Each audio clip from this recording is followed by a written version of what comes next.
हामी कस्तो बन्ने हामीले बाटो तय गर्ने हो। हामीमा आत्मविश्वास गुमायो, हामीले आफूलाई विश्वास गर्ने ठुलो समस्या हाम्रो यही हो नेपालीहरूको। हामीले यस्तो विचार बोक्यौँ कि उनीहरूले जे भए भनिरहेका छन् त्यो नै सत्य हो। हामीले यो तमासालाई, यो भ्रमलुट, यो घिनलाग्दो प्रवृत्ति हैन, सत्ताको निम्ति यो चाहिँ घृणित चरित्र जो हामीले देखिरहेछौँ नि, यसलाई हामीले प्रजातन्त्र लोकतन्त्र भनिरहेका छौँ। अब विदेशी सहयोग नभइकन चाहिँ कमजोर गरिब देशहरू बन्दैनन् भनिन्छ। यथार्थ के हो भन्छ भने विदेशी सहयोगले देश कहिले पनि बन्दैन। उसले त शर्तमा लगानी गर्ने हो। अब त्यो शर्तबाट हामीलाई चलाउँछ। त्यसकारणले उसले हामीलाई के पढायो भन्छ भने विदेशी सहयोग नभइकन देश बन्दैन भन्ने पढायो हैन। देश चाहिँ बनाउन हामी लाग्नुपर्छ, हामी उठ्नुपर्छ भन्ने चेत हामीसँग भएन। हामी बिस्तारै बिस्तारै यस्तो भाग्यवादी बन्दै गयौँ, मानव पश्चिमले नै अब हाम्रो जीवन पार लगाउँछ, हामीसँग केही पनि छैन भन्ने सोचमा गयौँ। जबकि यथार्थता यसको विपरीत छ। हामीसँग सबै छ, उनीसँग केही छैन। यति बेला हाम्रो दिमागले काम गरिरहेको छैन। यस्तो घृणित, यस्तो नीच व्यवस्था, यस्तो भद्दा मजाक, खुलेआम यस्तो अपराध, यसलाई पनि हामी प्रजातन्त्र भन्छौँ भने हाम्रो मृत्यु भइसकेको छ। हामी मान्छे होइनौँ। पूर्वीय सभ्यतामा कर्तव्य प्रधान समाज हो पूर्वीय समाज हैन, नैतिकता प्रधान समाज हो। जस्तो चाहिँ तपाईँको शिष्टाचार, कर्तव्य, नैतिकता, परोपकार, दान दातव्य आदि मूल्यहरू धेरै छन् पूर्वतिर। पश्चिममा त्यो पाउनुहुन्न। पश्चिममा त कस्तो छ भन्छ भने एकदम भोगवादी समाज हो, एकदम व्यक्तिवादी समाज हो। त्यहाँ नैतिकता पनि छैन। जस्तो तपाईँ हामी कल्पनै गर्न सक्दैनौँ। लोग्ने स्वास्नीसँगै हिँडेर साँझ चाहिँ हरिसाप हुने, जसको बढी पर्या छ उसलाई चाहिँ कम तिर्नेले पैसा नदिँदासम्म सँगै नबस्ने, सँगै नसुत्ने भनेपछि त्यस्तो मान्छेको हामी कल्पनै गर्न सक्दैनौँ। मलाई लाग्छ अरू 100 वर्ष पनि हामी त्यस्तो मान्छेको कल्पना नेपालमा गर्न सक्दैनौँ। तर त्यहाँ छ। सबै व्यक्तिलाई यस्तो स्वार्थ लम्पट बनाइदियो, मान्छे त्यहाँबाट पनि पलायन भइरहेछ। यहाँ उसको दिमागमा पैसा छ, उसले त्यही विचार बोकेको छ। किन पश्चिमाले त्यही पढाएको छ, त्यही भुलेको छ, यो दलालहरूले त्यही सिकाएको छ।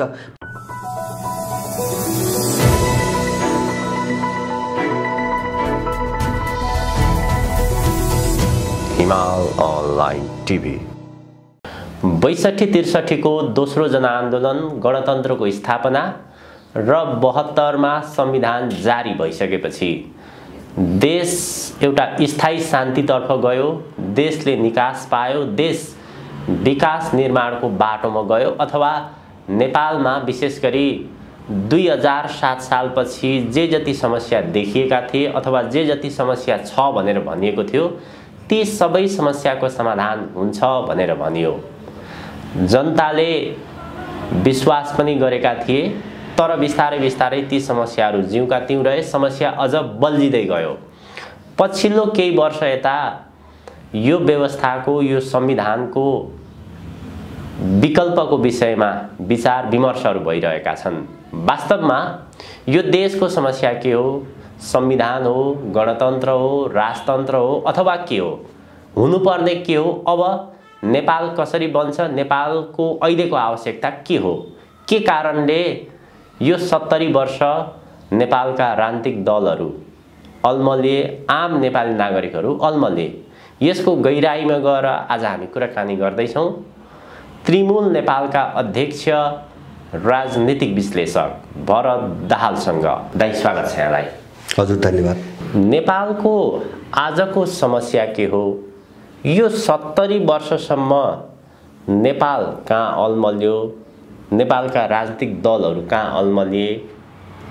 जति पनि विचार र सिद्धान्तका कुराहरू आइरहेका छन्, ती विचार र सिद्धान्तहरूले के कारणले काम गरिरहेको छैन? एउटा व्यवस्थापछि अर्को व्यवस्थाको चर्चा हुन्छ, व्यवस्थाहरू परिवर्तन भए, तर नेपाली जनता र देशको समस्या के कारणले समाधान भएन? वास्तवमा यो विचारको लडाई हो, सिद्धान्तको लडाई हो, वैचारिक समस्या हो, अथवा यसको कार्यान्वयनको पाटोमा समस्या हो? समस्या के हो? अब गर्नुपर्ने के हो त? यो 70 वर्षको अन्तरालमा नेपालीले के सिके? धन्यवाद। अब यो धेरै महत्त्वपूर्ण चाहिँ अब सवाल हो। मलाई लाग्छ अब यो सङ्कट जति घनीभूत हुँदैछ, जति चाहिँ तीव्र रूपमा अगाडि बढ्दैछ, गहिरो हुँदैछ, मान्छेले नयाँ ढङ्गले सोच्न बाध्य भइरहेका छन् हैन। एउटा लामो गोलचक्र हामीले हेऱ्यौँ हैन, 7 सालदेखि अथवा त्योभन्दा अगाडिदेखि पनि हामीले एउटा गोलचक्र हेऱ्यौँ। हामी निकास कतै पनि पाइरहेका छैनौँ हैन। त्यसकारणले बाहिर बहस छन्, धेरै थरीका बहस छन्, जस्तो मान्छेको चेतना, उसको विचार, उसको सोच, उसको चाहिँ तपाईँको लक्ष्य उद्देश्य अनुसार विभिन्न खालका बहसहरू भइरहेका छन्। जस्तो कतिपय मान्छेहरू, जस्तो हामी लगायत केही मान्छेहरू अब देशलाई एकदमै नयाँ सिराबाट अब चाहिँ अध्ययन गर्न सुरु गर्नुपर्छ भनेर हामी लागिरहेका छौँ। हामीले यस्ता धेरै कुराहरू उठाइरहेका छौँ।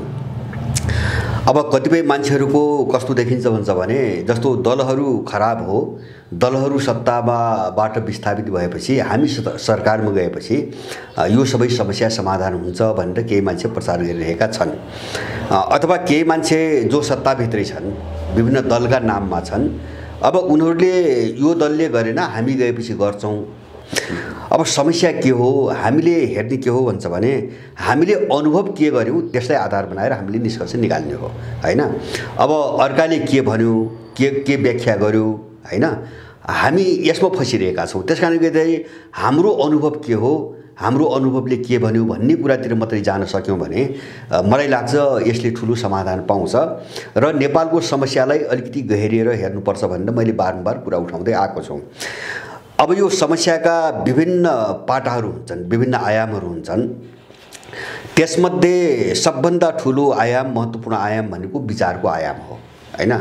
अब हामी कस्तो सोच बनाएर बसेका छौँ, हामीले के विचार अपनाएर बसेका छौँ भन्ने कुराले अब यो चाहिँ तपाईँको अहिले तपाईँले उठाउनु भएको कुरोमा धेरै ठुलो महत्त्व राख्छ। किन भन्छ भने विचार भने के हो भन्छ भने बाटो हो हैन। जस्तो तपाईँ हामी कतै कुनै यात्रामा निस्कन्छौँ, अब हामी कहाँ पुग्ने भन्ने कुरा हामी अगाडि बढ्ने दौरानमा त्यो हिँड्ने बाटो छ कि छैन भन्ने कुराले निर्धारण गर्ने हो। तपाईँ अनगन्तार जङ्गलको बिचमा उभिएर हैन, जहाँ कुनै पनि बाटो हुँदैन नि, त्यो जङ्गलको बिचमा उभिएर तपाईँ कुनै गन्तव्यमा पुग्न सक्नुहुन्न। हाम्रो समस्या अहिले त्यही हो। अब यसलाई चाहिँ तपाईँको अहिले हाम्रो समस्यालाई जोड्नुभन्दा अगाडि म एउटा उदाहरण दिन चाहन्छु। जस्तो यो पश्चिमाहरूको एउटा रणनीति छ, उनको एउटा रणनीति के छ भन्छ भने उनीहरू आइडियोलोजिकल सबभर्सन भन्छन् हैन, वैचारिक अधीनस्थता अथवा चाहिँ त्यो भन्न खोजेको अरूको दिमागमा रहेको विचारलाई त्यहाँबाट निकालेर हैन आफ्नो विचार र आफ्ना मूल्य मान्यता कसरी स्थापित गर्ने ताकि उनीहरूलाई अर्काले ईश्वर मानिरहोस् हैन, उनले जे भन्छन् त्यसलाई चाहिँ उचित भनिरहोस्। अब यस्तो खालको एउटा डरलाग्दो उनको रणनीति छ। अब त्यो रणनीति अन्तर्गत चाहिँ तपाईँको धेरै हतियारहरू उनले प्रयोग गरे। जस्तो एउटा उदाहरणको निम्ति हामी मेकाली शिक्षा प्रणाली भन्छौँ, जो नेपालमा जो पढाइन्छ नि यो मेकाली शिक्षा प्रणाली हो, इन्डियामा मेकाली शिक्षा प्रणाली हो। त अब अरूलाई गुलाम बनाउनुको निम्ति उनले के गरे त भन्छ भने जस्तो मेकाले भनेको एउटा ब्रिटिस सांसद हुन्, विद्वान हुन्। इन्डियामा चाहिँ इस्ट इन्डिया कम्पनी चाहिँ तपाईँको आएपछि अब इन्डियाको जो संस्कृति र जनजीवन देखे उनीहरूले त्यसबाट अचम्म मानेर अब त्यसलाई थायी रूपमा गुलाम बनाउन नसकिने, उनको आफ्नैपन, आफ्नै सोच, आफ्नै विचार हैन, आफ्नै संस्कृति देखिसकेपछि अध्ययन गर्न उनलाई पठाए। उनी लगभग चाहिँ 1 दशक जति सम्पूर्ण इन्डिया घुमे र उनले धेरै लामो एउटा प्रतिवेदन बेलायतको संसदमा 1835 मा दिए। त्यसमा उनले चाहिँ इन्डियाको त्यो बेलाको भारतको रहनसहन, जीवन पद्धति, विचार, मान्छेको जीवन, सारा चिजको धेरै वर्णन गरे हैन, अनौठो मानेर वर्णन गरे र उनले अन्तिममा एउटा सुझाव के दिए, सार कुरो भन्छ भने हामी बल प्रयोग गरेर अर्को कुनै पनि तरिकाबाट हामी इन्डियालाई गुलाम बनाउन सक्दैनौँ, त्यसको निम्ति एउटै मात्र उपाय हुन सक्छ भनेर उनले आफ्नो सुझाव के राखे भन्छ भने अब इन्डियाका मान्छेहरूको दिमागमा पहिले हाम्रोपन भर्नु पर्यो। यदि इन्डियालाई उपनिवेश बनाउने हो भने त्यसको निम्ति इस्ट इन्डिया कम्पनीले त्यहाँ चाहिँ ब्रिटिस शिक्षा प्रणाली लागू गर्नुपर्छ र अब त्यो शिक्षाबाट हामीले आफ्नो विचार भएको जनशक्ति उत्पादन गर्नुपर्छ र त्यो जनशक्तिलाई नै त्यही इन्डियामाथि आक्रमण गर्ने हतियारको रूपमा हामीले प्रयोग गर्नुपर्छ हैन। त्योभन्दा अर्को उपाय छैन भने अब त्यही अनुसार चाहिँ उनीहरूले रणनीति अगाडि बढाए र अब संसारका धेरै देशमा त्यो मेकालीको नामसँग जोडिएको शिक्षा प्रणाली छ, पश्चिमा शिक्षा प्रणाली, जसले चाहिँ तपाईँ हाम्रो दिमागबाट हाम्रोपन सबै उडाइसकेको छ र उनीहरू जे हुन् सबै उनीहरू हुन् भन्ने एउटा विचार स्थापित गरेको छ। म अब यो शिक्षा प्रणाली एउटा शिक्षा प्रणालीको यहाँ चाहिँ हतियार भयो। म दुई चारवटा केही उदाहरणहरू राख्न चाहन्छु यहाँ हैन।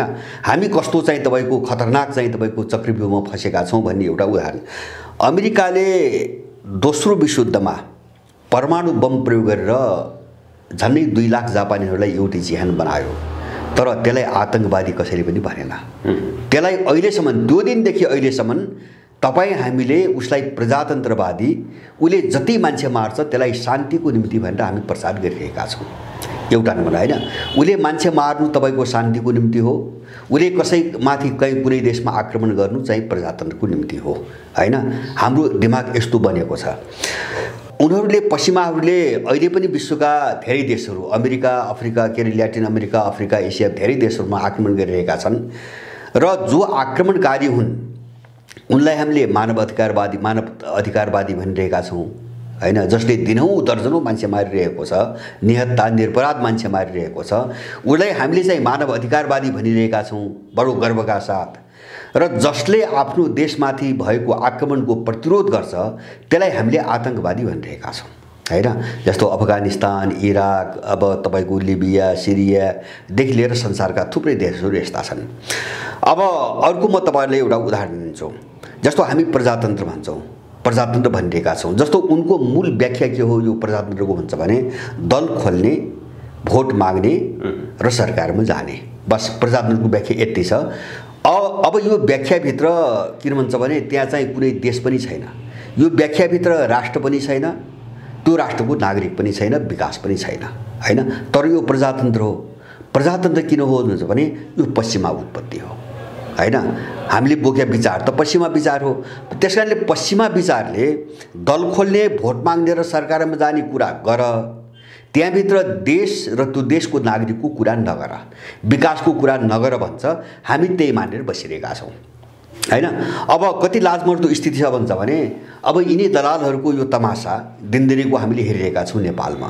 हामी यसलाई लोकतन्त्र भन्न विवश भइरहेका छौँ होइन। त्यो बाध्यताले होइन कि हाम्रो दिमागै कस्तो भइसक्यो भन्छ भने यिनले जे गर्छन्, त्यो पश्चिमाहरूको शिक्षाले जे भन्छ, त्यो आइडियोलोजीले जे भन्छ, त्यो चिजलाई मान्नु नै हाम्रो जन्मको चाहिँ तपाईँको चाहिँ कर्तव्य हो, मूल कर्तव्य हो। हामी त्यसैको निम्ति जन्मेका हौँ भने जस्तो गरेर हामीले यो तमासालाई, यो भ्रमलुट, यो घिनलाग्दो प्रवृत्ति होइन, सत्ताको निम्ति यो चाहिँ घृणित चरित्र जो हामीले देखिरहेछौँ नि, यसलाई हामीले प्रजातन्त्र, लोकतन्त्र भनिरहेका छौँ होइन। अब अर्को चाहिँ तपाईँको जस्तो एउटा बारम्बार नेपालमा बहस हुन्छ, जस्तो अब विदेशी सहयोग नभइकन चाहिँ कमजोर गरिब देशहरू बन्दैनन् भनिन्छ। यथार्थ के हो भन्छ भने विदेशी सहयोगले देश कहिले पनि बन्दैन। तर हामी भनिरहेका छौँ विदेशी सहयोग नगई पनि देश बन्दैन। हामी किन भनिरहेका छौँ भन्छ भने पैसा विदेशीसँग छ, त्यो पश्चिमासँग छ, उसले लगानी गर्यो भने देश चलाउँछ होइन। उसले त शर्तमा लगानी गर्ने हो। अब त्यो शर्तबाट हामीलाई चलाउँछ। त्यस कारणले उसले हामीलाई के पढायो भन्छ भने विदेशी सहयोग नभइकन देश बन्दैन भन्ने पढायो होइन। देश चाहिँ बनाउन हामी लाग्नुपर्छ, हामी उठ्नुपर्छ भन्ने चित हामीसँग भएन होइन। उनले यस्तो पढाइरहेछन्। अब त्यस्तै गरेर चाहिँ तपाईँको अब जस्तो अहिलेको बहस छ नेपालमा के भयो, जस्तो दलहरूको विरोध गर्ने क्रममा एक थरी मानिस के भनिरहेका छन् भन्छ भने व्यवस्था खराब हुँदैन, व्यवस्था चाहिँ तपाईँको गलत छैन, शासन गर्ने व्यक्तिहरू गलत हुन् होइन।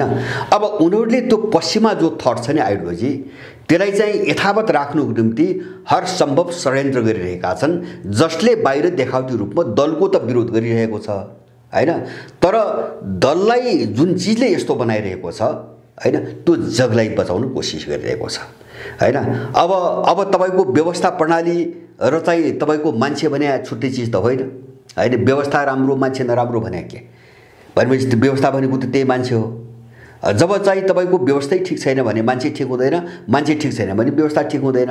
किन अब त्यो उनको चाहिँ तपाईँको विचारसँग जोडिएको कुरा भयो होइन। त्यो पश्चिमा थट कसरी लाद्ने भन्ने जो चाहिँ त्यो उनको षड्यन्त्र हो नि, अब यो षड्यन्त्रबाट चाहिँ तपाईँको हामी नराम्रो शिकार भएका छौँ। जस्तो यो शिक्षा प्रणालीले अब जस्तो अहिलेको जेनेरेसनलाई कस्तो बनायो भन्छ भने उसले के भन्छ, सबै चिज पश्चिममा छ, उसको दिमाग त्यस्तो भरियो होइन।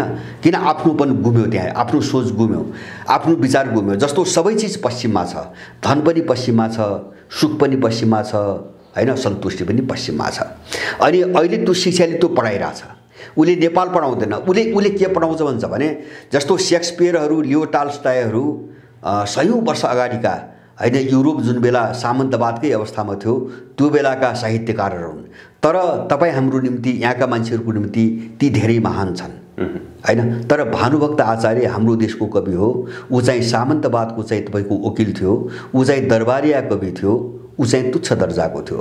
अब यस्तो एउटा चाहिँ तपाईँको सोच हामीमा विकास भयो। किन भयो त भन्छ भने शेक्सपियर र लियो टॉल्स्टॉय त पश्चिमका थिए हैन, हामी त्यो थटपटिरहेका छौँ। उनी पश्चिमका थिए त्यसकारण श्रेष्ठ भए हैन। अब त्यही खालको रचना गर्ने भानुभक्त चाहिँ हाम्रो निम्ति चाहिँ तपाईँको अत्यन्तै हेयको दृष्टिकोणले हेरिने भयो। किन ऊ नेपालको थियो, किन यो थटले त नेपाल पढाइरहेको छैन, यो शिक्षा प्रणालीले त नेपाल पढाइरहेको छैन, हाम्रो देश हाम्रो जनजीवन हामीले त पढाएको छैन, यसले त युरोप पढाउँछ, अमेरिका पढाउँछ। त्यसकारणले हाम्रो दिमाग पुरै वास गरिदिए उनीहरूले हैन। अब यस्ता समस्याहरू हामीले धेरै चाहिँ तपाईँको झेलिरहेका छौँ हैन। जस्तो एउटा के भन्छ भने विदेशीले पश्चिमाहरूले अपराधी ग्याङ, सबै देशमा अपराधी ग्याङ चलाउँछ हैन। अनि त्यो अपराधीहरूको बचाउको निम्ति उसले एउटा नारा ल्याएको छ मानव अधिकार। हामी के भन्छौँ, हामी के भनिरहेका छौँ नबुझेर भन्छ भने एउटा क्रूर बलात्कारी र एउटा हत्यारा पक्राउ पर्यो भने हामी उसको मानव अधिकारको कुरा गरेर हामी जुलुस गर्छौँ। हामीले त्यति पतित बनाइसक्यो उनीहरूले हैन। किन त्यो अपराधी उसको सञ्जालभित्रको सदस्य हो, उसले परिचालन गरिरहेको छ। त्यसकारणले उसले त्यो क्रिमिनलहरूको अपराधीहरूको मानव अधिकार हुन्छ, उसको सम्मान गर्नुपर्छ भनेर पैसा चाहिँ तपाईँको खुवाएर यहाँ मान्छेले जुलुसमा लगाइरहेछ हैन। तर जो खान नपाएर 60 देखि 80 लाख नेपाली चाहिँ आफ्नो घर छोडेर विदेश बस्न बाध्य भइरहेछ, त्यसको रोजगारीको अधिकारको कुरा गर्दैन उनीहरूले। त्यो उनको मानव अधिकारभित्र पर्दैन। किन, त्यो त नेपालको मामिला भयो, त्यो त नेपालीको मामिला भयो हैन। उसले चाहिँ तपाईँको भेरी कर्णालीका चाहिँ दुर्गम पहाडी जिल्लामा औषधि खान नपाएर, सीताफल खान नपाएर वर्षेनी मर्ने मानिसहरूको मानव अधिकारको कुरा गर्दैन हैन। किन, त्यो यहाँको नागरिकको कुरा हो हैन। जस्तो चाहिँ तपाईँको यत्रो अन्याय छ, जस्तो अहिले पनि चाहिँ देशभित्र यत्रो अन्याय छ, यो व्यथिति छ, मान्छे यस्तो पीर मर्गामा पुर्या छ। एउटा मान्छेले तिनतिर कर तिरिरहेको छ हैन, उसले यो तबकाको मानव अधिकारको कुरा गर्दैन। किन भन्छ भने यो नेपालीको सरकारको कुरा हो, ऊ आफ्नो सरकारको कुरा गर्छ हैन। उसले क्रिमिनलहरूको एउटा गिरोह चलाइ बसेको हुन्छ अपराध गर्नुको निम्ति, उसले त्यसको मानव अधिकारको कुरा गर्छ। त हामी यस्तो खालको एउटा जन्जालमा फसेका छौँ। उनले यस्तो एउटा रणनीति अन्तर्गत गराए हैन, यो आफै भएको होइन, एउटा रणनीति अन्तर्गत उनले गराए ताकि यहाँको जो मान्छे हो नि हैन, अब कुनै पनि देशको जो मान्छे हो नि, त्यो मान्छे पुरै पश्चिमाकरण होस्, सबै श्रेष्ठ त्यही छ। जस्तो अहिले पनि हाम्रो नयाँ पुस्ता कि पुरानै पुस्तामा पनि अब त्यो असर गर्दै गयो। हामी को सोच कहाँ सोच, हामी त के गर्न सक्छौँ हैन। जस्तो विज्ञान चाहिँ पश्चिममै छ, खोज अनुसन्धान पश्चिममै छ, ज्ञान पश्चिममै छ, धन पश्चिममै छ, सुख समृद्धि पश्चिममै छ। त्यसकारणले हामी बिस्तारै बिस्तारै यस्तो भाग्यवादी बन्दै गयौँ। मानव पश्चिमले नै अब हाम्रो जीवन पार लगाउँछ, हामीसँग केही पनि छैन भन्ने सोचमा गयौँ। जबकि यथार्थता यसको विपरीत छ। हामीसँग सबै छ, उनीसँग केही छैन। किन भन्छ भने जस्तो प्रजातन्त्रको मैले कुरा गरेँ नि, प्रजातन्त्र भनेको के चाहिँ जस्तो उनले भने नि, दल खोल्ने, बाकस थाप्ने र चाहिँ सरकारमा गएर वित्तण्डा मचाउने प्रजातन्त्र हैन। हामीले के बुझ्ने, जस्तो हामीले कसरी बुझ्नु पर्थ्यो प्रजातन्त्र भनेको त के हो भन्छ भने, प्रजातन्त्र भनेको त त्यो देशको मान्छे एउटा सुखसँग सन्तुष्टिपूर्वक एउटा शान्तिपूर्वक अमन चैनको जिन्दगी गुजार्न पाओस्, त्यो हो प्रजातन्त्र हैन। त्यहाँ दल हुन्छ कि हुन्न भन्ने बहस भएन, त्यो सेकेन्डरी। म यहाँ जोड्न चाहन्छु, जस्तै हाम्रो पूर्वीय दर्शन संस्कार संस्कृतिको कुरा गर्ने हो भने यहाँ स्वतन्त्रता छैन र पछिल्लो पुस्ताहरूमा पश्चिमा दर्शन सिद्धान्त यसरी अनुसरण गरेर गएका छन्। संसारमा योभन्दा जाने ठाउँ कहीँ पनि छैन। पश्चिमा दर्शन सिद्धान्त लोकतन्त्र त्यो संसारको उत्कृष्ट व्यवस्था हो र त्यो दर्शन सिद्धान्तमा वैचारिक स्वतन्त्रता छ, मानव अधिकारको कुरा छ, महिला र पुरुष बीचको बराबरको कुरा छ, त्यहाँ भेदभाव हुँदैन, के लाउने के खाने यी यावत सम्पूर्ण स्वतन्त्रता छ। तर पूर्वीय दर्शनमा छैन। वैचारिक स्वतन्त्रता यति उचाइमा पुगेको छ, त्यो नै मान्छेको अन्तिम उद्देश्य र गन्तव्य हो। त्यो तर्फ पछिल्ला पुस्ताहरू र केही पुराना पुस्ताहरू पनि त्यो तर्फ गएको देखिन्छ। यसलाई होइन, मैले बुझेँ नि, अब यो हाम्रो गलत बुझाइको कुरा हो। जस्तो चाहिँ अब यो समस्या जो तपाईँले भन्नुभयो नि, सबै जो पश्चिम भन्ने जो सोच विकास हुँदै गयो नि, उनको एउटा रणनीति अन्तर्गत चाहिँ यस्तो वातावरण बन्दै गयो, मानसिकता बन्दै गयो, यो बनाइएको हो होइन, यो बनाइएको। जस्तो तपाईँले स्वतन्त्रताको कुरा गर्नुभयो, अब जस्तो महिला स्वतन्त्रताको कुरा गर्नुभयो, मलाई लाग्छ तपाईँको पश्चिममा महिला स्वतन्त्रता होइन हैन। उनीहरूले एउटा स्वच्छन्द वातावरण बनाएर, स्वतन्त्रताको नाममा एउटा स्वच्छन्द वातावरण बनाएर महिलाहरूको शरीरलाई उनले धन आर्जन गर्ने हतियारको रूपमा प्रयोग गरिरहेछन्, विज्ञापनको साधनको रूपमा प्रयोग गरिरहेछन्। अब त्यसमा दिइने छुटलाई उनले स्वतन्त्रता भनिरहेका छन् हैन। अब त्यो उनले भनेको स्वतन्त्रता के हो त्यो हामी बुझिरहेका छैनौँ। जस्तो अमेरिकामा त अस्ति भर्खरै 100 वर्ष पुगेको छैन, महिलाहरूलाई मत हाल्ने अधिकारसम्म थिएन हैन। अहिले पनि त्यहाँ चाहिँ तपाईको दासहरू छन्, जस्तो कालाहरूलाई पुरै दास बनाइएको छ हैन। अहिले पनि युरोपका जुन देशले हाम्रो देशमा हैन जस्तो लैङ्गिक स्वतन्त्रता, महिला अधिकारको नाममा पैसा लगानी गरिरहेछ नि, त्यो देशमा अहिले पनि चाहिँ तपाईको मान्छेहरूलाई आफ्नो चाहिँ तपाईको काम गर्ने अधिकार छैन। म एउटा उदाहरण दिउँ।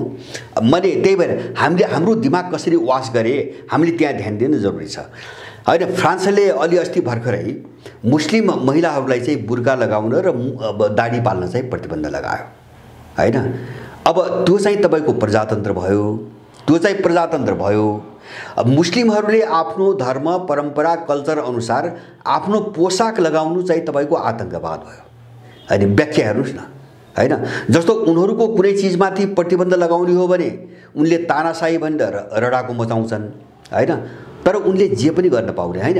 एउटा न्यारेटिभ कस्तो बन्यो त भन्छ भने विकास भयो, विचार कस्तो विकास भयो भन्छ भने पश्चिमाहरूले जघन्य अपराध गरे पनि त्यो जायज हुन्छ भन्ने एउटा त्यो विचारको विकास भयो क्या हामी कहाँ। उनले जत्रो अपराध गरे पनि त्यो जायज हुन्छ हैन। जस्तो अमेरिकामा चाहिँ गोराहरूले धमाधम एसियन, काला र चाहिँ हिस्पानिकहरूलाई गोलीले उडाए पनि त्यो उनको अधिकारको कुरा भयो हैन। त्यहाँ प्रजातन्त्र नै हुन्छ, त्यहाँ मानव अधिकारी हुन्छ। अब फ्रान्सले चाहिँ तपाईको अर्काको पोसाकमाथि प्रतिबन्ध लगाउँदाखेरि त्यहाँ प्रजातन्त्रै हुन्छ हैन। त्यही चीज अर्काले अलिकति यताउति केही गर्यो भने त्यो चाहिँ अधिनायकवाद, आतंकवाद हुन्छ हैन। यो एउटा विचार हो, एउटा थटको कुरा हो। सुन्नुस् है, म एउटा तपाईको उदाहरण दिन्छु। जस्तो नारी स्वतन्त्रता र नारीको सम्मान त हाम्रो सभ्यतामा जो छ नि हैन, त्यहाँ त पश्चिममा कहिले पनि पुग्दैन। तपाईँ एउटा उदाहरण दिउँ। जस्तो मान्छेलाई हेर्ने दृष्टिकोण कस्तो छ भन्छ भने जस्तो एउटा सुरुमा मान्छे प्राकृतिक मान्छे थियो हैन। अब एउटा प्रकृतिमा निर्भर थियो, जङ्गलमा बस्थ्यो हैन, एउटा समूहमा बस्थ्यो। अब त्यसपछि मान्छेले समाज बनायो हैन। यहाँसम्म पश्चिममा चाहिँ तपाईको विचार र पूर्वको विचार एउटै छ हैन। एउटा प्राकृतिक मान्छे, एउटा सामाजिक मान्छे बन्यो, यहाँसम्म चाहिँ दुईको विचार। तर अब पश्चिम मान्छेलाई हेर्ने दृष्टिकोण, पश्चिमा र हाम्रो दृष्टिकोण फरक के हो त भन्छ भने उनीहरू चाहिँ सामाजिक मान्छेमा सीमित भएर बसे हैन, अथवा एउटा भौतिक मान्छेको परिकल्पनामा सीमित भएर बसे। पूर्व सभ्यता त्योभन्दा माथि चढेर आध्यात्मिक मान्छेको परिकल्पना गर्यो। त्यो भनेको के, मान्छेको नैतिकता, कर्तव्य, इमानदारिता हैन, अथवा अब सबैप्रतिको जवाबदेहिता हैन, एकअर्काप्रतिको जवाबदेहिता। अब मान्छे एउटा परोपकारको अथवा चाहिँ तपाईको एउटा मानव कल्याणको एउटा सोचमा उठ्यो पूर्वीय सभ्यता, र उसले स्पिरिचुअल म्यान भन्यो हैन, आध्यात्मिक मान्छेको परिकल्पना गर्यो, त्यहाँसम्म उठ्यो। पश्चिम त्यहाँ उठ्न सकेन, गएन। त्यसकारणले पश्चिमा समाज बर्बर छ, उपभोक्तावादी छ, बर्बर छ, चरम भौतिकवादी छ। उसले नितान्त आफ्नो शारीरिक सुख र व्यक्तिगत स्वार्थभन्दा माथि केही पनि हेर्दैन। किन भन्छ भने उनको त्यो विचारै छैन हैन। यति ठुलो अन्तर छ। म तपाईलाई एउटा उदाहरण दिन्छु। हामी कस्तो घातक उसमा छौँ भन्छ भने अब केही समय अगाडि चीनले चाहिँ तपाईको देशबाट गरिबी उन्मूलन भएको घोषणा गर्यो, अथवा चीनमा अब चाहिँ गरिबीको रेखामुनि कुनै पनि मान्छे छैन हैन। अब त्यो अधिनायकवादी छ। सुन्नुस् है, त्यो अधिनायकवादी छ। जहाँ मान्छे बेरोजगार छैन, जुन देशमा मान्छे गरिब छैन, त्यो चाहिँ तपाईको अधिनायकवाद हैन। हामी पनि त्यही भनिरहेका छौँ। इन्डियामा 10 करोड मान्छेले भिख माग्छ हैन। साँझ बिहान भिख नागेर 10 करोड मान्छेले जीवन बिताइरहेको छ, र त्यो करोडौँ मान्छे आकाशमुनि सुतिरहेको छ, घर पनि छैन, तर त्यो प्रजातन्त्र हो। हेर्नु, हाम्रो यस्ता मस्तिष्कको विद्रुवीकरण कस्तो भयो, कतिसम्म तल हामी गिर्यौँ भन्ने कुराको त्यो प्रजातन्त्र भयो। किनभने त्यो पश्चिमा थट हो, त्यो पश्चिमा आइडियोलोजी हो। चीनले आफ्नो डेभलप गर्यो, आफ्नो विकास गर्यो, र उसले सबै समस्या हल गर्दै गयो। तर पनि त्यो अधिनायकवादी हो, किन त्यो पश्चिमा होइन हैन। अब इन्डियामा करोडौँ मान्छेहरू भिख माग्छन् र झन्डै चाहिँ 30 करोड मान्छे गरिबीको रेखामुनि छन्, तर त्यो प्रजातन्त्र हो, किनभने त्यो पश्चिमी विचार हो हैन। हामी यो बुझिरहेका छैनौँ। जस्तो चाहिँ तपाईको रुसलाई उनीहरू चाहिँ अधिनायकवादी भन्छन् रुसलाई अधिनायकवादी भन्छन्। किन भन्छ भने उनीहरू पश्चिमाकरणको विरुद्धमा लड्दै गए। किन रुसको पश्चिमाकरणले सोभियत सङ्घपछिको रुसलाई कस्तो बनायो त्यो त अनुभव त उनीहरूलाई छ हैन। एउटा पाउरोटीको 10,000 रुबल तिरेर किन्नुपर्ने स्थिति आयो रुसमा 1991-92 मा। एउटा पाउरोसीको पिसको निम्ति 10,000 रुबल तिर्नुपर्ने अवस्था आयो। त्यो त उनले भोगेका छन् नि। त्यसकारणले उनीहरू आफ्नो एउटा विचार आफ्नो आइडियोलोजीमा गए। त्यसकारणले अब रुसीहरू आफ्नो आइडियोलोजीबाट अगाडि बढ्न थालेपछि त्यो चाहिँ पश्चिमाहरूको निम्ति तपाईको अधिनायकवादी भयो, त्यो चाहिँ तपाईको तानाशाही भयो। र मलाई चाहिँ गजब के लाग्छ भन्छ भने यसको महत्त्व, विचारको महत्त्व के छ भन्ने कुरा इरानको राष्ट्रपतिले एउटा कुरा चाहिँ तपाईको बोले। मैले त्यो इर्ना भन्ने उनीहरूको चाहिँ एउटा समाचार पत्रमा एउटा समाचार पढेको थिएँ। उनले के भने भन्छ भने अहिले यति बेला अमेरिका र इरानको बीचमा युद्ध भयो भने हामी जित्छौँ भन्ने भने। अनि त्यो शीर्षक देखेपछि मलाई बडो चाहिँ कौतूहलता भयो, इरानले कसरी जित्छ त हैन, अमेरिकालाई कसरी जित्छ त, मेरो कौतूहलता भयो। उनले गजबको कारण देखाए। कारण के देखाए भन्छ भने हिजोसम्म हामी जो थियौँ त्यो सबै हामी पश्चिमा थियौँ भने हैन, सोचाइमा विचारमा, अब हाम्रो चाहिँ राजनीतिक प्रणालीमा, हाम्रो विकासको चाहिँ तपाईको के अरे मोडालिटीमा, अब हाम्रो प्रविधिमा समेत हामी सबै पश्चिमा थियौँ। अब त्यसकारणले उनको वर्चस्व थियो, हामी माथि उनको वर्चस्व थियो। हामीले पश्चिमा विचार बोकेका थियौँ, उनको वर्चस्व थियो। त्यसकारणले हामी माथि उठ्न सकेनौँ। तर अहिले हामीसँग जे छ त्यो सबै हाम्रो छ, हाम्रो विचार हो। प्रविधि पनि हामीले आफ्नै विकास गर्यौँ, राज्य प्रणाली पनि आफ्नै विकास गर्यौँ, विकासको चाहिँ नमुना पनि आफ्नै ढङ्गले अगाडि बढायौँ। त्यसकारणले पश्चिमाहरू खेल्ने छिद्रहरू अहिले हामीभित्र छैनन्। त्यसकारणले यो लडाइँ भयो भने हैन ऊ चाहिँ हार्छ भन्ने भने त्यो एउटा गजबको चाहिँ तपाईको तर्क हो, गजबको तर्क हो। न विचारको महत्त्व के हो भन्ने कुरा त्यसले बुझाउँछ। म तपाईलाई विचारको महत्त्व के हो जस्तो नेपालीहरूले आफ्नो ढङ्गले सोच्न सुरु गरौँ, मेरो जोड त्यहाँ छ। यसको महत्त्व के हुन्छ, यो हामी अहिले जे चलिआछ नि यो तमासा हैन, यसैलाई चाहिँ मानेरै मात्रै हामी हिँडिराख्यौँ, यसैलाई सबै चिज चाहिँ हो भनेर हामी हिँडिराख्यौँ भने हामी कहीँ पनि पुग्दैन, हाम्रो विनाश मात्रै हो, हाम्रो हात लाग्ने हाम्रो विनाश मात्रै हो। म तपाईलाई इतिहासका 2-4वटा उदाहरण दिन्छु गजब, यो गहिरिएर सबै नेपालीले बुझ्न आवश्यक छ। जस्तो पश्चिमाहरूले संसारभरि आक्रमण गरिरहेछन् हैन, अब त्यहाँभित्र मुस्लिमहरू छन्, गैर मुस्लिमहरू छन्, सबभन्दा बढी मुस्लिम जगतमाथि आक्रमण गरिरहेछ। तर एउटा तपाईँ गहिरिएर हेर्नुहोस्, मुस्लिम समुदायमाथि देशमाथि जति पनि आक्रमण भए ती कुनै पनि ठाउँमा पश्चिमा सफल भएन, कहीँ पनि पश्चिमा सफल भएन। कारण के त अन्त सफल भए, त्यसको कारण के, जस्तो इन्डियामा सफल भए हैन, अब नेपालमा पनि एक खालको आक्रमण हो, देश यस्तो अवस्थामा छ हैन। विश्व राजनीतिमा, विश्व इतिहासमा अमेरिकन लगायतका पश्चिमा मुलुकहरूले इन्डिया जस्तो ठुलो राष्ट्रलाई उपनिवेश बनाए, संसारका 70वटा भन्दा बढी राष्ट्रहरूमाथि विजय प्राप्त गरे, उपनिवेश बनाए। तर मुस्लिमहरूमाथि उनीहरूले बारम्बार आक्रमण गरे, तर मुस्लिममाथि उनीहरूले विजय प्राप्त गर्न सकेनन्। यो चाहिँ महत्त्वपूर्ण प्रश्न, एकदमै सकेनन्। जस्तो अहिले अमेरिकासँग साह्रै नजिकको सम्बन्ध भएको भने साउदी अरेबिया हो हैन। अब उनले चाहिँ त्यो खाडीको महत्त्वलाई ध्यानमा राखिकन साउदीसँग राम्रो सम्बन्ध राखे, त्यो आफ्नो ठाउँमा छ। तर साउदी अरबमाथि हस्तक्षेप गर्ने, कन्ट्रोल गर्ने उनको सोच पनि बनाउन सकेनन्, त्यो आँट पनि उनमा आएन हैन। हामीले इराक हेऱ्यौँ, सिरिया हेऱ्यौँ, लिबिया हेऱ्यौँ, अफगानिस्तान हेऱ्यौँ हैन। अब यसको एक मात्र कारण के हो भन्छ भने मुस्लिम आइडियोलोजी जो छ नि हैन, जो इस्लाम आइडियोलोजी जो विचार छ नि त्यो उनीहरूको आफ्नो विचार छ हैन। त्यसमा चट्टान चाहिँ उनीहरू उभिएका छन् हैन। जो एउटा मुस्लिम स्कुल हो नि त्यो एकदम आफ्नोपनबाट उत्प्रेरित छ। त्यहाँभित्र पश्चिमाहरूले घुनपुत्तु लगाउन सकेका छैनन्। त्यसकारणले गर्दाखेरि जब त्यहाँभित्र खेल्ने ठाउँ नै नभएपछि हैन, अब बाहिरबाट हुने तपाईको आक्रमणले मान्छे पराजित हुँदैन। अब सानसाना पैसामा ग्याङ लगाएर मान्छे मार्ने आइएसआई जस्ता अब समूह गठन गर्ने त छुट्टै कुरा हो हैन। किन भन्छ भने जस्तो कुनै पनि चिजको पतनको कारण के हुन्छ भन्छ भने एउटा महत्त्वपूर्ण नेपालीले अब बुझ्नुपर्ने कुरा, जस्तो तपाईँ बारीमा चाहिँ मकै लगाउनुहुन्छ, अब मकैमा तपाईँले पानी हाल्नुहुन्छ, मल हाल्नुहुन्छ, खनिज तत्त्वहरू हाल्नुहुन्छ। तर यदि त्यो मकैको गेडामा जाग्ने गुण छैन भने तपाईँले जति हाले पनि त्यो जाग्दैन हैन, जति हाले पनि त्यो जाग्दैन। मैले भन्न खोजेको कुनै पनि मान्छेको उत्थान र पतन अथवा कुनै चिज मर्ने र बाँच्ने भन्ने कुरा त्यसभित्रै, त्यो गुण त्यसभित्रै हुन्छ। छैन भने त्यो चाहिँ सकारात्मक चाहिँ तपाईँको गुण छैन अथवा जाग्ने अगाडि बढ्ने गुण छैन भने तपाईँ बाहिर जति सपोर्ट गरे पनि केही लाग्दैन, हैन? छ भनेपछि तपाईँले जति रोक्नु खोजे पनि केही लाग्दैन। त्यसकारणले गर्दाखेरि मैले भने नि आन्तरिक चिज यति चाहिँ मजबुत हुन्छ कसैको उत्थान र पतनको निम्ति। मैले भने त्यही भएर नेपालीहरूको आन्तरिक चिज भन्छ भने हामीलाई गाइड गर्ने हाम्रो मस्तिष्क के हो भन्ने हो क्या। महत्त्वपूर्ण कुरो हामीलाई गाइड गर्ने, अगाडि बढाउने हाम्रो दिमाग के हो, त्यो कस्तो छ भन्ने कुराले नै हाम्रो पतन हुने कि हाम्रो उत्थान हुने भन्ने कुराको निर्णय गर्छ। त्यो अर्काले गरिदिने होइन। जस्तो अर्काले गरिदिन्छ भन्नेमा गइसकेपछि हामी त सिद्धियौँ, हैन? जस्तो पश्चिमा विचारले सबै गर्छ, हामीले जे सुनेका छौँ, जे पढेका छौँ, जे पढाइएको छ, हैन? जे चाहिँ तपाईँको अब सुनाइएको छ त्यो नै अन्तिम सत्य हो भने त्यो बाटोमा जाँदाखेरि हामी चाहिँ यो अवस्थामा पुग्या हो। मैले एउटा मुस्लिमको उदाहरण दिएँ, किन त्यहाँभित्र पश्चिमाकरण चाहिँ घुस्न सकेको छैन, पश्चिमा आइडियोलोजी त्यहाँभित्र पस्न सकेका छैन, उनको आफ्नो मौलिक जग छ। एउटा एक उदाहरण। दोस्रो, एउटा जर्मनीको बडो गजबको इतिहास छ। जर्मनको इतिहास के छ भन्छ भने 19औं शताब्दीको पूर्वार्धसम्म, उत्तरार्धसम्म झनै भन्नुहोस् न, अब जर्मनी चाहिँ 16 टुक्रामा विभाजित थियो, हैन?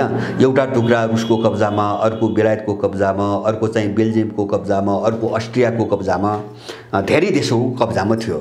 अनि चाहिँ यस्तो उदासीनता, यस्तो चाहिँ तपाईँको माहौल थियो कि जर्मनीमा जसलाई सोध्नुहोस् उनले के भन्दै हामीले के गर्ने, सबै ईश्वरले निर्धारण गरेका छ, यो पूर्व जन्मको फल हो, सबै कर्ता ईश्वर हो, हामीले गरेर केही पनि हुन्न, हैन? कसैले हामीलाई खा भन्यो भने खाने हो, मर भन्यो भने मर्ने हो, यो काम गर भन्यो भने गर्ने हो। आम जर्मनीमा चाहिँ यही सोच थियो। त्यसको कारण के थियो भने हेगेलको चाहिँ तपाईँको दर्शनको प्रभाव, हैन? हेगेल भन्ने एउटा ठुला दार्शनिक थिए, उनी ईश्वरवादी थिए, आदर्शवादी दार्शनिक थिए, यद्यपि महान दार्शनिक थिए। तर उनको यस्तो गहिरो प्रभाव पर्यो जर्मनहरूमा कि जर्मन तबाह भयो। किन भन्छ भने जर्मनीहरू कुन सोचमा, हेगेलको दर्शनले जर्मनीहरू कुन सोचमा पुग्यो भन्छ भने हामीले गरेर केही पनि हुँदैन, यो त पहिले नै निर्धारण भइसकेको छ, हैन? जस्तो पहिले नै सबै ईश्वरले गरिसकेको छ, त्यसैले केही पनि हुँदैन। त्यसपछि जर्मनीको जब बर्बादी देखे त्यसपछि चाहिँ तपाईँको त्यहाँबाट एउटा चाहिँ रिएक्सन, प्रतिक्रिया सुरु भयो र अस्तित्ववाद जन्मियो। सुन्नुहोस्, जर्मनीमा अस्तित्ववाद यसरी चाहिँ आगो बनेर बाहिर आयो कि प्रत्येक जर्मन, जस्तो त्यस बेलाका नित्से जस्ता दार्शनिकहरू, हैन? अब यस्ता धेरै दार्शनिक जस्तो फ्रान्समा ज्यापाल सार्त्रहरू भए, नित्सेहरू भए, कोम्टेहरू भए, हैन? अल्बर्ट कामुहरू भए। भने के हो भन्छ भने सबै मान्छे हो, मान्छे स्वतन्त्र छ, उसको स्वतन्त्र अस्तित्व छ, गरे पनि मान्छे हो, नगरे पनि मान्छे हो, ईश्वरले केही पनि गर्दैन, केही पनि छैन, ईश्वरै छैन, हैन? गर उठ, गर्ने तिमीले हो, हैन? तिमी अरूको भर पर्दा, हैन? अरूको भर पर्दा अरूले गरिदिन्छ भन्ने विचार बोक्दाखेरि जर्मनको यो हालत भयो। हामी नै सबै कर्ता हौँ, हाम्रो अस्तित्व स्वतन्त्र छ र हाम्रो विचार भनेको हामीले आफै निर्माण गर्ने हो, हामी कस्तो बन्ने हामीले बाटो तय गर्ने हो, हैन? यो एउटा ठुलो चाहिँ दार्शनिक वैचारिक बहस सुरु भयो। जर्मनीहरू उठे र त्यही अस्तित्ववादी चाहिँ बिस्मार्क जन्मायो। अनि चाहिँ तपाईँको 16 टुक्रामा विभाजित जर्मन, बिस्मार्कले एकीकरण गरेर जर्मनीलाई एउटा विशाल साम्राज्य बनाए। एकीकरण मात्रै होइन, उनले एउटा विशाल साम्राज्य बनाए। एउटा उदाहरण हामीले हेर्ने। अब म दोस्रो उदाहरण दिन्छु विचारको महत्त्वको कुरा गर्दा। अब जस्तो कार्ल मार्क्सले तपाईँको एउटा विचार, जस्तो सर्वहारावादी विचार, कम्युनिस्ट विचार भने उनले एउटा नारा दिए, हैन? एउटा गजबको एउटा नारा के दिए भन्छ भने अब मजदुरहरूलाई भने मजदुरसँग त चाहिँ सम्पत्ति भनेको उसको आफ्नो श्रम बाहेक केही पनि छैन, हैन? अब सम्पत्ति छैन, केही पनि छैन, ऊ त सडकको मान्छे हो, उसको आफ्नो यदि सम्पत्ति हो भने उसको श्रम मात्रै हो, केही पनि छैन। त्यसकारणले उठ, तिमीले हारे के हुन्छ, हारेपछि हातमा हतकडी लाग्ने हो, हतकडी त त्यसै पनि लागिरहेछ, हैन? जब मान्छे स्वतन्त्र छैन, काम नगरी खान पाउँदैन, त्यो पनि काम गर्दाखेरि चाहिँ पुँजीपतिको दासै छ, हैन? 20 घण्टा काम गर्नुपर्छ, अनि त्यो 20 घण्टाको काम गरेर चाहिँ महिना दिनभित्र चाहिँ सन्तुष्ट खाने पैसा आउँदैन भनेपछि यसै पनि तिमी कैदमा छौ, हैन? उठ, हारे हतकडी, जिते संसार, उनले त्यही नारा दिए।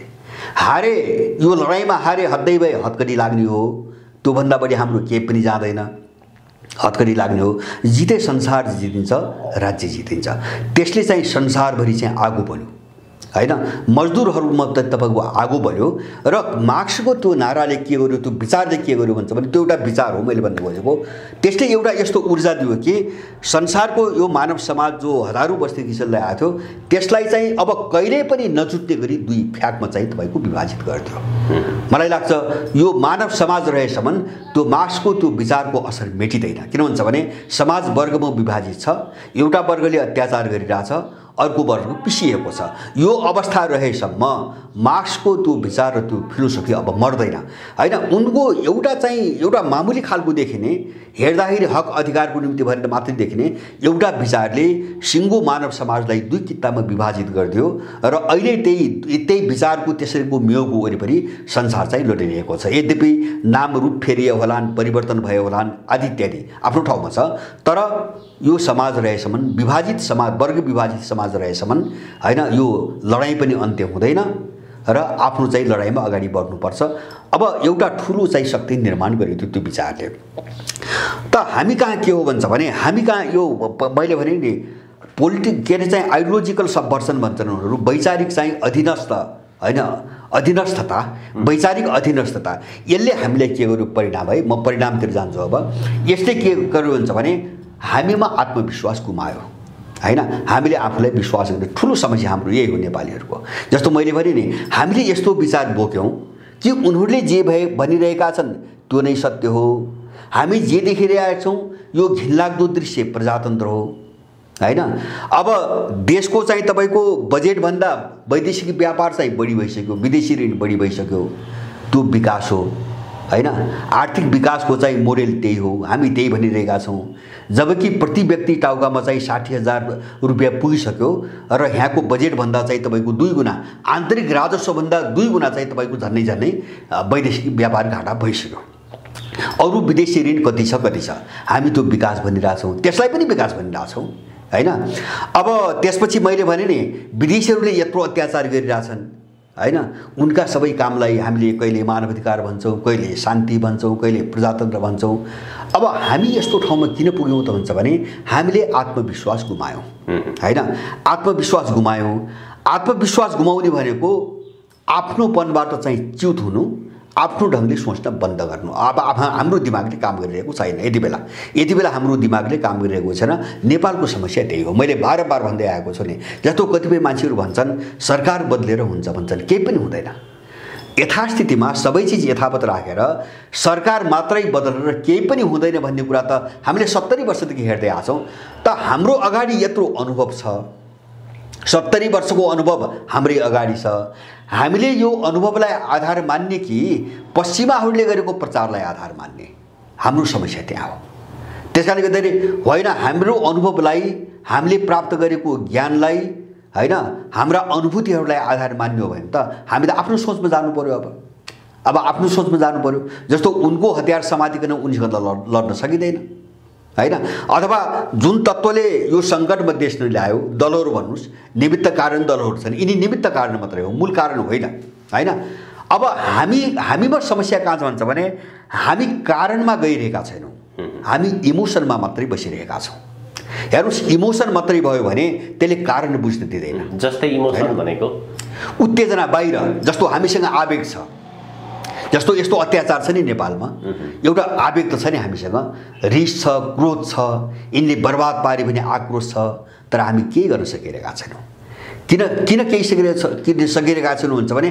हामीले यसको कारण नै बुझिरहेका छैनौं प्रणाली खराब हो त्यो प्रणालीमा बस्ने मानिसहरु खराब हो भन्ने जान्दै पनि हामीले केही गर्न सकिरहेका छैनौं उत्तेजना मैले भने हामीले जो विचार बोक्यौं नि मैले सबै उदाहरण दिए नि सबै क्षेत्रमा हामीले जो विचार बोकिरहेका छौं सोच बोकिरहेका छौं समस्या त्यहाँबाट आछ कारण त्यो हो भने हामी बुझिरहेका छैनौं हैन हामीले त्यो जो मूल कारण हो त्यसको बाइ प्रोडक्ट त्यसले पनि निकालेको अर्को एउटा खराब चीज परिणाम भनौं न जस्तो दल र सिस्टम प्रजातन्त्र भनौं न संसदीय प्रजातन्त्र संसारको उत्कृष्ट प्रजातन्त्र हो उत्कृष्ट किन हो त्यो पश्चिमको उत्पत्ति हो त्यसकारण उत्कृष्ट हो हैन हाम्रो भएको भए के हुन्थ्यो तानाशाही हुन्थ्यो जस्तो म एउटा उदाहरण दिन्छु पञ्चायत हामीले बहस गर्ने यहाँ हो तुलना गर्दा यो संसदीय प्रजातन्त्रभन्दा त पञ्चायत त उच्च कोटिको थियो सबै कोणबाट तपाईको राष्ट्रियताको कोणबाट विकासको कोणबाट मानिसको अमन चयन एउटा शान्तिपूर्ण जिन्दगीको कोणबाट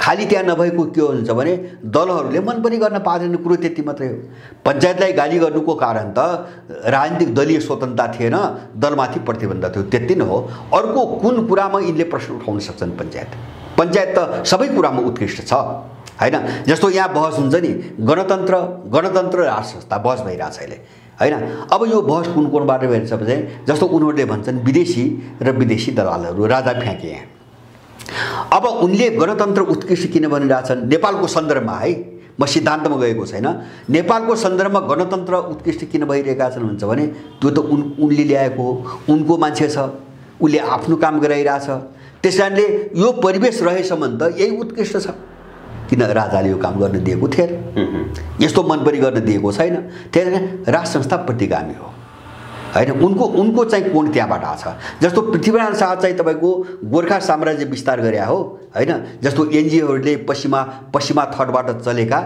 र उनको पैसाबाट चलेका मान्छेहरू भन्छ नि यो त गोर्खा साम्राज्यको विस्तार हो कहाँ नेपालको एकीकरण हो हैन यहाँ त चाहिँ सयौं राज्यहरू थिए उनीहरूले त्यो सारा रिस पृथ्वीनारायण शाहमाथि पोखिरहेका छन् किन भन्छ भने पृथ्वीनारायण शाहले नेपाल पुनः एकीकरण गरेको हो उनलाई त्यहाँ रिस छ हैन अब उनले नेपालभित्र उनीहरूले खेल्न सकेनन् पृथ्वीनारायण शाहको कारणले नेपालमा उनले खेल्न सकेनन् त्यो थट त्यो विचार यिनले यहाँ चाहिँ तपाईको लादे हामी त्यही बोकेर हिँड्यौं मैले भने नि हामी त्यही बोकेर हिँड्यौं त्यसकारणले समस्या हाम्रो दिमागको हो हामीले बुझ्नु यो जरुरी छ समस्या हाम्रो दिमागको समस्या हो जबसम्म यो जहरलाई हामी मिल्गाउन सक्दैनौं मैले भने नि यस्तो घृणित यस्तो नीच व्यवस्था हैन यस्तो भद्दा मजाक यस्तो अपराध खुलेआम यस्तो अपराध यसलाई पनि हामी प्रजातन्त्र भन्छौं भने हाम्रो मृत्यु भइसकेको छ हामी मान्छे होइनौं हामीले यो कुरा बुझ्न एकदमै जरुरी छ त्यसकारणले हामीले कस्तो विचार विकास गर्नु पर्यो भन्छ भने यो पश्चिमाहरूको जो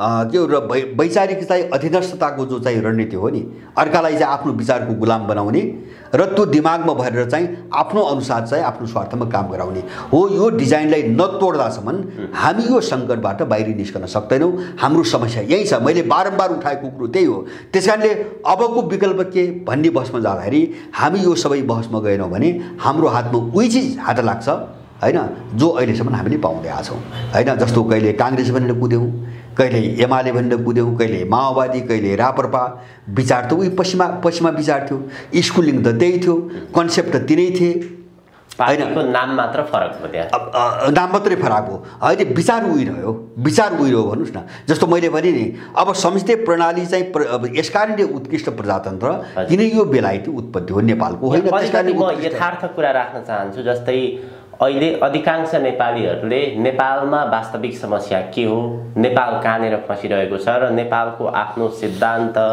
संस्कार संस्कृति यी सम्पूर्ण गुमेको कारणले गर्दा पश्चिमा दर्शन सिद्धान्त या लागू भएको कारणले गर्दा हामी गुलाम भइरहेका छौं भन्ने कुरा उनीहरूले त बुझेका छन् तर नेपालको आजको वास्तविक समस्या यथार्थ धरातलमा रहेर कुराकानी गर्ने हो भने नेपालमा एउटा वर्ग यस्तो वर्ग पनि छ जो बिहान बेलुकाको छाप टार्न पनि गाह्रो छ र विदेश नगइकन सुखै छैन उनीहरूलाई यस्तो कोभिडको अवस्थामा पनि कम्तीमा खाडी मुलुकमा 2 लाख रुपैयाँ तिरेर भए पनि विदेश जान तयार छन् अब अरु अमेरिका युरोप लगायतको कन्ट्रीमा त 10 लाख रुपैयाँ तिर्छन् उनीहरू एउटा त्यो बाध्यतामा फसेका छन् त्यो बाध्यताबाट कसरी बाहिर निस्किने र नेपालको राज्य प्रणालीको विकास निर्माणको कुरा गर्ने हो भने नेपालमा विदेशी शक्ति बिना विदेशी पुँजी बिना नेपालमा विकास निर्माणको काम सम्भव पनि छैन त्यस्तो अवस्था यथार्थ सबै कुरो थाहा छ कहाँ फसेको भन्ने विषय पनि थाहा छ तर दैनिक जीवन हुन्छ नि चलाउन त्यहीबाट माथि उठ्न सकेका छैन यो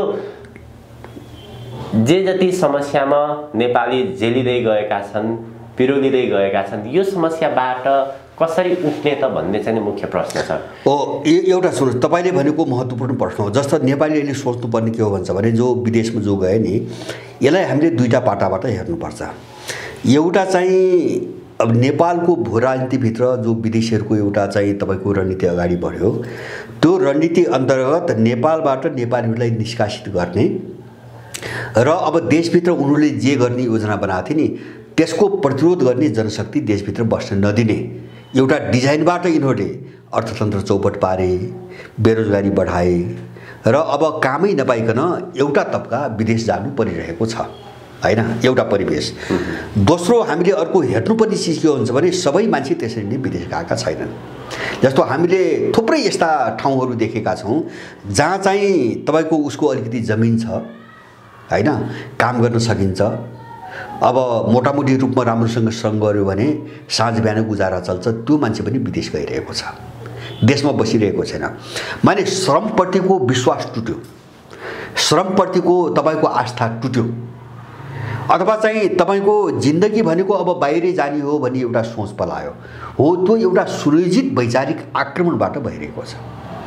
किन नेपाल केही होइन भन्ने बनाएको छ यिनीहरूले हैन। जस्तो अहिले त चल्ता बुझ्दा हुँदा त के भयो भन्छ भने जस्तो सहर बजारको मान्छे घर छ हैन, अब भाडामा चाहिँ घर दिएको छ, अब मोटामोटी महिना दिन चाहिँ चल्ने तपाईँको भाडा पनि आइरहेछ, सारा चिज आइरहेछ, तर पनि ऊ विदेश गएको छ। अब यो कहाँबाट आयो भन्छ भने पहिलो कुरो चाहिँ उनीहरूले के, मैले विचारको कुरा गरेँ नि, उनले यस्तो चिज चाहिँ थोपर्दै हाम्रो दिमागमा कि अब संसारभरिको बाहिर हो, देश होइन संसारभरिको बाहिर हो हैन, हामी बाहिरै बस्नुपर्छ, अब सुखी र आनन्दको जीवन भने उही बाहिरै छ, एउटा त्यो सोचले गराइरहेछ। अब दोस्रो यहाँ अर्को समस्या तपाईँको के जोडियो भन्छ भने जस्तो पश्चिममा एउटा थट हो नि, जस्तो मैले अघि नै भने आध्यात्मिक मान्छे र एउटा भौतिक मान्छेको जो मैले कुरा गरेँ नि, पश्चिमाहरू भौतिक मान्छेको परिकल्पनाभन्दा माथि उठ्न सकेनन्। अब हामी यतातिर चाहिँ आध्यात्मिक मान्छेको परिकल्पना गर्छौँ। त्यसकारणले पूर्वीय सभ्यतामा कर्तव्य प्रधान समाज हो पूर्वीय समाज हैन, नैतिकता प्रधान समाज हो हैन, जस्तो चाहिँ तपाईँको शिष्टाचार, कर्तव्य, नैतिकता, परोपकार, दान दातव्य आदि मूल्यहरू धेरै छन् पूर्वतिर। पश्चिममा त्यो पाउनुहुन्न। पश्चिममा त कस्तो छ भन्छ भने एकजना साथी चाहिँ बाहिरबाट भर्खरै आउनु भएको छ, बाहिरबाट नर्वेतिरबाट एकजना हाम्रो साथी आउनु भएको छ, उहाँले भन्नुहुन्थ्यो नर्वेमा कस्तो छ अरे भन्छ भने लोग्ने स्वास्नी चाहिँ तपाईँको अब सँगै हिँडे, दिउँसो कतै खाए, होटल रेस्टुरेन्टमा खाए, अब उसले तिर्यो, कहिले चाहिँ स्वास्नीले तिरी, कहिले लोग्नेले चाहिँ, अनि साँझ घरमा जान्छन् र हिसाब किताब गर्छन् रे, कसको कति खर्च भयो हिसाब किताब गर्छन् रे है। नर्वेको घटना सुनेको मैले। अनि हिसाब किताब गरेपछि अब एउटाले बढी तिरा होला, एउटाले कम तिरा होला, अब बरोबरीमा ल्याउनु पऱ्यो, सँगै हिँडेका छन्। अनि त्यो जस्तो स्वास्नीले तिर्नु पर्छ अलिकति लोग्नेलाई चाहिँ दिनुपर्ने भयो वा लोग्नेले स्वास्नीलाई दिनुपर्ने भयो, त्यो हिसाब किताब चुक्ता नहुँदासम्म बेडमा सँगै सुत्दैनन् रे नर्वेजियनहरू।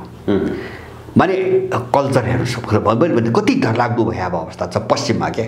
किन पश्चिम भने के हुन्छ भने एकदम भोगवादी समाज हो, एकदम व्यक्तिवादी समाज हो हैन, त्यहाँ नैतिकता पनि छैन।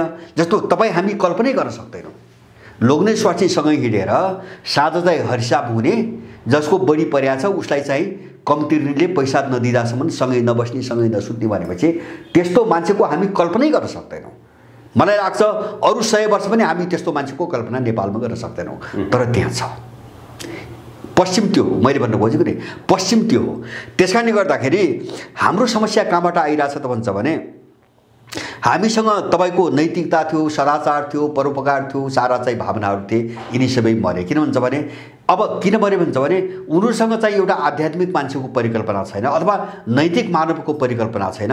उनले एउटा भौतिक एउटा मानिसको जो कन्सेप्ट हो नि हैन, मान्छेलाई भौतिक रूपमा मात्रै हेर्ने। जस्तो मान्छे जन्मेको छ, जन्मदा बाँड्दासम्म मोज मस्ती गर्नुपर्छ, एक दिन मर्ने हो, सुख सैल गर्नुपर्छ, खानुपर्छ, पिउनुपर्छ, उडाउनुपर्छ, त्यसपछि उसलाई मतलब छैन हैन। जस्तो हामी कहाँ के हुन्छ भने त्यसपछि छोराछोरी छन्, त्यसपछि नाति नातिना हुन्छन् हैन, अनि त्यसमा त होइन अलिकति बज्यो भने समाज छ, दुखी गरिबहरू छन्, सबैलाई हेर्नुपर्छ, सहयोग गर्नुपर्छ, त्यो कन्सेप्ट त्यो थट उनीहरूसँग भएन हैन। हामी कहाँ त्यो आयो क्या, उनको आयो। अनि आउँदाखेरि के भयो भन्छ भने विदेशको कुरा आइरहेको थियो नि, हामी कहाँ पुग्यौँ त भन्छ भने जस्तो पैसा सब चिज हो, खानु पर्यो, मोज मस्ती गर्नु पर्यो, पैसा सब चिज हो हैन, यो कन्सेप्टमा हामी आयो, हामी पैसामा दौड्यौँ। मैले भने हामी सुखमा गएनौँ, हामी सन्तुष्टि जस्तो हाम्रो जीवन पद्धति हामी कसरी सन्तुष्ट हुन सक्छौँ, हामी कसरी शान्त हुन सक्छौँ, हामी कसरी चाहिँ तपाईँको एउटा के अरे एउटा आत्मसन्तुष्टि भनौँ न होइन, बिना तनाव मुक्त एउटा जिन्दगी कसरी बिताउन सक्छौँ, हामी त्यहाँ गएनौँ। हामी कहाँ गयौँ? पैसा सबै थोक हो, पैसा भएपछि सबै चिज हुन्छ। अनि यो थटले, यो आइडियोलोजीले हामीलाई के गरिदियो भन्छ भने सबै व्यक्तिलाई यस्तो स्वार्थ लम्पट बनाइदियो, मान्छे त्यहाँबाट पनि पलायन भइरहेछ यहाँ होइन। पैसाको खोजीमा दौड्यो होइन, उसको दिमागमा पैसा छ, उसले त्यही विचार बोकेको छ, किन पश्चिमाले त्यही पढाएको छ, त्यही भुलेको छ, यो दलालहरूले त्यही सिकाएको छ। पैसा सबै तो हो, पैसा कमाउन गयो होइन, उहाँ जान्छ पैसा मात्रै हेर्छ र आफू साँझ बिहानदेखिको जिन्दगी हेर्छ होइन। ऊ कुलतमा लाग्यो, त्यही कुलतमा लाग्यो। अब त्यसको प्रभाव श्रीमतीमा पर्यो, लोग्ने उहाँ गएको छ होइन।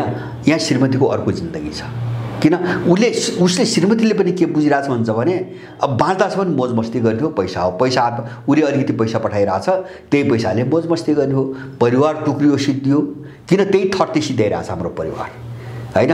त्यही पश्चिमा विचारले हाम्रो परिवार सिद्धियो, लोग्ने र स्वास्नीको सम्बन्ध सिद्धियो, छोराछोरी र आमाबाबुको सम्बन्ध सिद्धियो, समाजमा हामी बिचको सम्बन्ध सिद्धियो होइन। यस्तो भताभुङ्गो स्थिति किन आयो भन्छ भने उनीहरूले भने आइडियोलोजिकल सबभर्सन भन्ने उनको जो रणनीति छ नि, वैचारिक रूपमा अधीनस्थ बनाउने, अर्कालाई अधीनस्थ बनाउने, आफ्नो विचार ठेल्ने, त्यसपछि उनको स्वार्थमा काम गर्ने मान्छे निर्माण गर्ने, बस उसलाई आफ्नो ढङ्गले सोच्नै नदिने।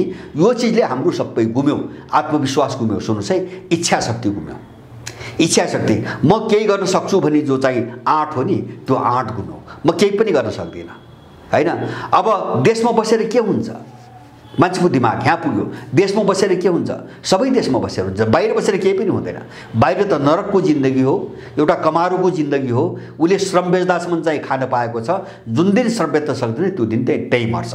तर यहाँ मर्दैन, यहाँ समाज छ, यहाँ नातेदार छ, यहाँ छिमेकी छ, यहाँ मानवता छ होइन। त्यो मान्छे मर्दैन, यहाँ भोकले यहाँ मर्दैन। माने यो सबै चिज हामीसँग जो गुम्यो नि, वो यसबाट मुक्त हुन जरुरी छ पहिले। र आफूमा आत्मविश्वास नभए अहिलेको सबभन्दा ठुलो समस्या, मैले बारम्बार तपाईसँग पनि मैले पोहोर भनेको थिएँ, विदेशीहरूको रणनीति छ। एउटा रणनीति छ भने जस्तो मानवीय रणनीति हो, त्यो नेपालमा त्यो प्रयोग गरिरहेका छन्। मान्छेलाई अलगावमा पार्ने, पहिले अलगावमा पार्ने होइन, एउटा विचार आफ्नो ठेस्ने होइन, गलत विचार चाहिँ तपाईँको भर्ने दिमागमा, मान्छेलाई अलगावमा पार्ने। अलगावमा भनेको के? जस्तो अहिले हामीले वैदेशिक रोजगार भन्छौँ नि, परिवारबाट अलग मान्छे, समाजबाट अलग, देशबाट अलग। अब सबैबाट अलगिएको मान्छे पनि निराशा आउँछ, किन एक्लै हुन्छ होइन। अब यसो दुःख पर्का तनाव भएको बेला कुरा गर्ने मान्छे हुँदैन होइन। दिनभरि मेसिनमा काम गरेको छ, साँझ गएर सुत्ने हो होइन।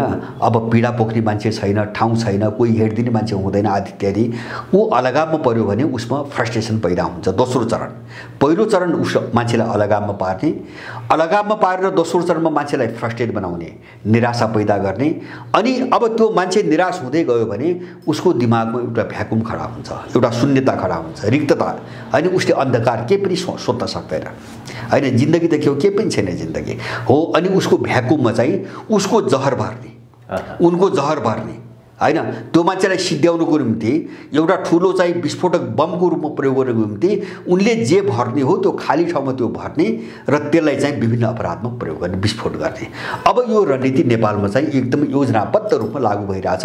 मैले बारम्बार भनेको छु, वैदेशिक रोजगारीको रणनीतिको एउटा अंश यो पनि हो होइन। एउटा मानवीय पक्षबाट हेर्दाखेरि मानिसलाई, यहाँको मानिसलाई कस्तो बनाउने भन्ने जो रणनीति हो नि, मैले भने वैदेशिक रोजगारसित दुई तीनटा कुरा जोडिएका छन् होइन। त्यो थटसँग त्यो मैले विचारकै कुरा गर्छु, मैले त्यहाँ जोडिरहेको छु होइन। एउटा चाहिँ मान्छेलाई चाहिँ तपाईँको उसको दिमाग खाली गरेर कसरी आफ्नो मिसनमा प्रयोग गर्ने होइन, आफ्नो विचार गरेर कसरी प्रयोग गर्ने। दोस्रो चाहिँ यहाँका मान्छेहरूलाई देशबाट निकालेर नागरिकता ऐन मार्फत सबै विदेशी भर्ने र विदेशीको फौज बनाएर स्वतन्त्र तिब्बतको निम्ति लड्ने एउटा चाहिँ आधार तयार पार्ने होइन। हामीले प्रजातन्त्र भनेको यो देशको मान्छेको, एउटा प्रजातन्त्र भनेको देशको सार्वभौमिकता, हाम्रो भौगोलिक अखण्डता र यो देशमा बसेको नागरिकको सुख शान्ति सन्तुष्टि अमन चयन र एउटा समृद्ध जीवन हो भन्ने ठाउँमा हामी किन गइरहेका छैनौँ? त्यसको निम्ति दलै चाहिन्छ। मेरो बहस त्यहाँ हो। त्यसको निम्ति दलै चाहिन्छ। अब यी प्राप्त गर्न सक्छन् भने हामीलाई दल नभए पनि भयो। किन हाम्रो हिसाबले हेर्ने हो भने चाहिँ दोस्रो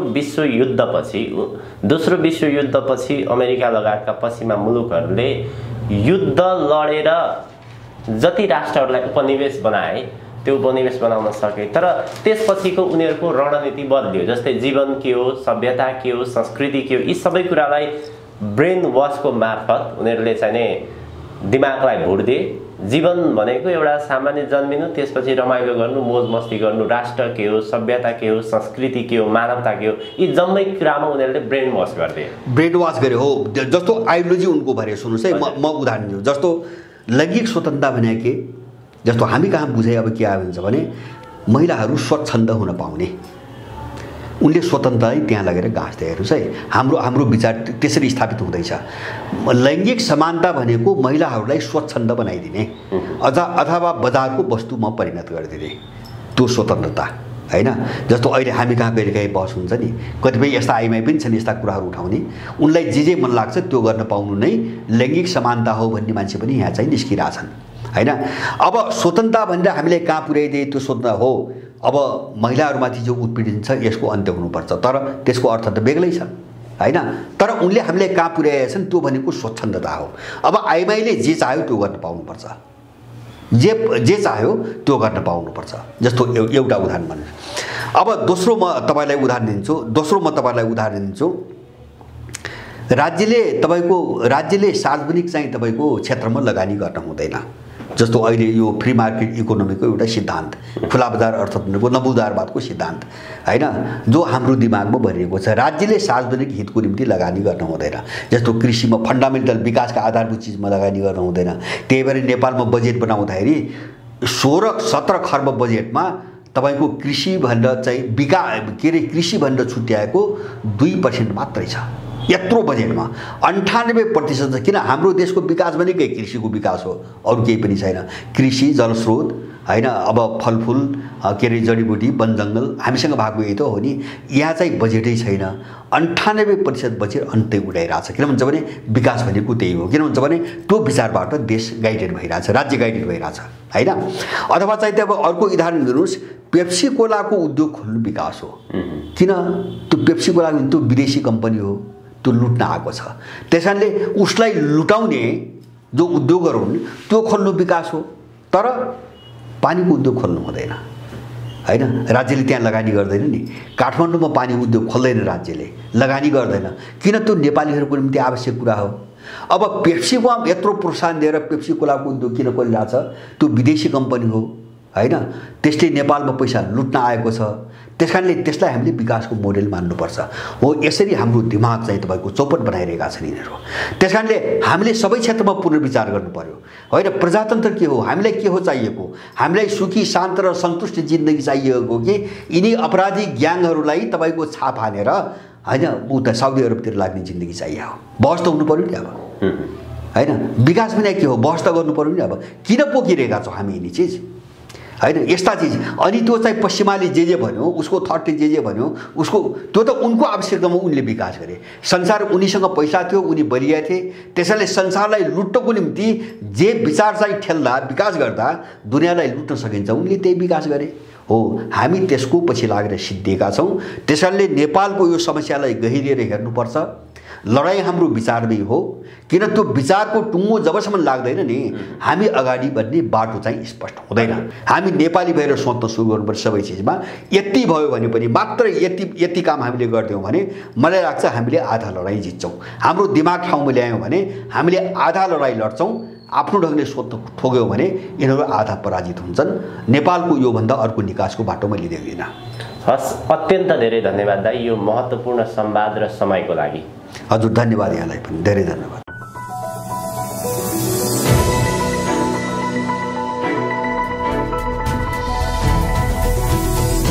हिमाल अनलाइन टिभी।